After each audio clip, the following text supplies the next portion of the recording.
Hey, what's going on, guys? My name is Barry, and I like progressive rock, classic rock, and horror films. This is my first video of doing YouTube like a year later. I used to do YouTube like 24/7 until other things started occupying my time, and I just never had the time for it, so I just ditched it. So I do collect action figures and musical CDs, I guess. So that's what I have here actually. I have a couple CDs by three artists: Beatles, King Crimson, and Frank Zappa. What a combo. So today I'm just gonna show you them all. I got them today, so just get on to it, I guess. So we're gonna start off with the Beatles. So this is Beatles for Sale. This is their fourth album. Like their first three albums, they had covers that they did, like Rock and Roll Music, which is by Chuck Berry, Mr. Moonlight by Johnson, Kansas City, Kansas City by Leiber and Stoller, Hey Hey Hey Hey by Pennyman, Words of Love by Buddy Holly, and Honey Don't by Perkins. And Everyone's Trying to Be My Baby by Perkins, sorry. This was released in '64 after Hard Day's Night, which I also have on CD. Here's the inside. George Martin produced this album. That's pretty much it. So yeah, their fourth album, Beatles for Sale. I do like this album. It's like their first three albums, you know, like a mixture of covers and their original stuff. So let's get to the other one I got today. They're one of their experimental ones, Revolver, one of my favorite Beatles records. Has really noticeable tracks on here like Eleanor Rigby, Yellow Submarine, Tomorrow Never Knows, which is my favorite track on there, Taxman, I'm Only Sleeping, and Love You Too. Highly check this out. This is a really great record there if you really like experimental music and the Beatles themselves. George Martin produced this album too. Let's try and open this here. This came out in '66. I believe this is their sixth album, I think. They're one of those bands that were like a pop band that turned into experimental rock successfully, surprisingly too. So yeah, that's the Beatles stuff I have. I only need two more albums, which is the White Album and Yellow Submarine, and boom, I'm done. Let's go to the King Crimson ones I have next. I got their 9th and 10th studio albums with me. And I also have their first three albums on CD as well, and also their 8th as well. So this is their 9th beat,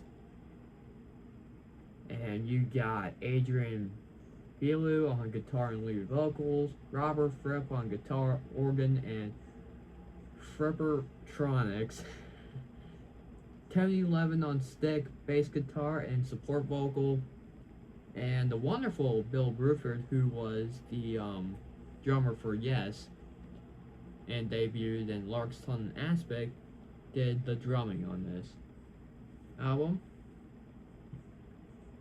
The lyrics were by Adrian Belew. The Two Hands lyrics were by Margaret Belew. Produced by Red Davies. The equipment was by Graham Davies. The cover design was by Rob O'Connor. And that's pretty much it. So the tracks you got on here are Neil and Jack and Me, Heartbeat. Is that Sartorian Danger? Yeah, okay. Sorry. I just don't know how to pronounce this. The Waiting Man, Notorica, Two Hands, The Howler, and Requiem.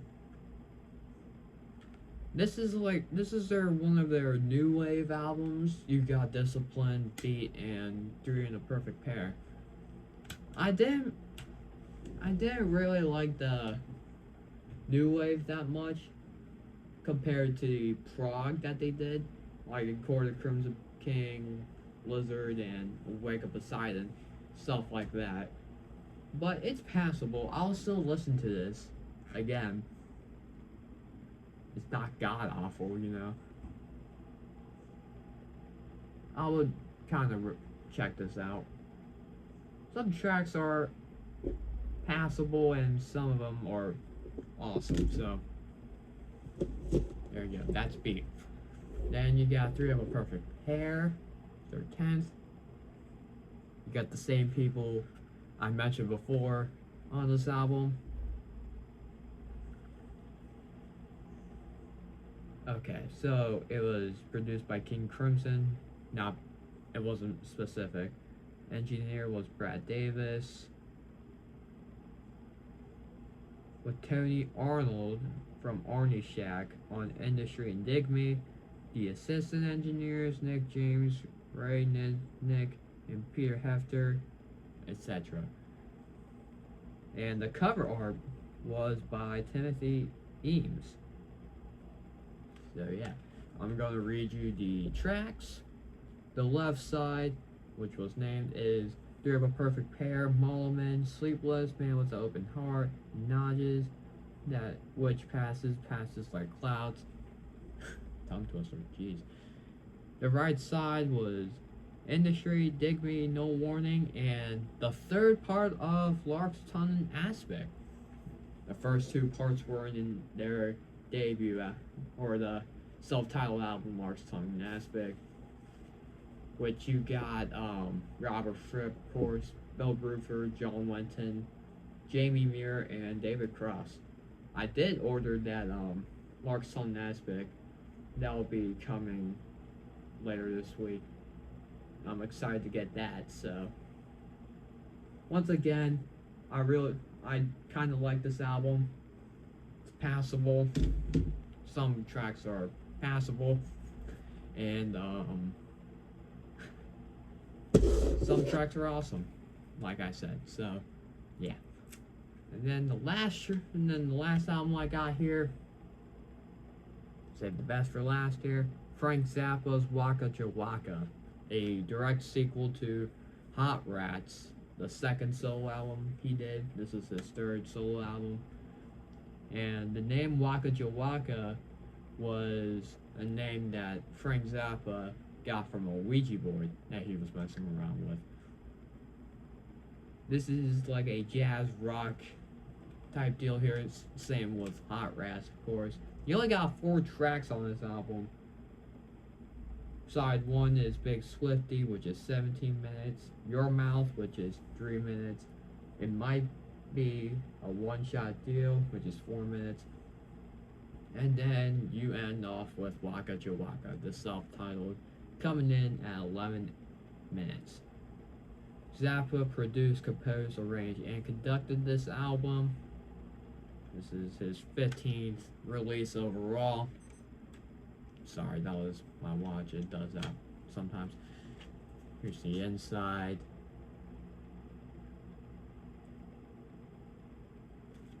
And this is a direct influence to the next album Zappa did after this one with the Mothers of Invention, the Grand Wazoo, which is a jazz rock ordeal as well.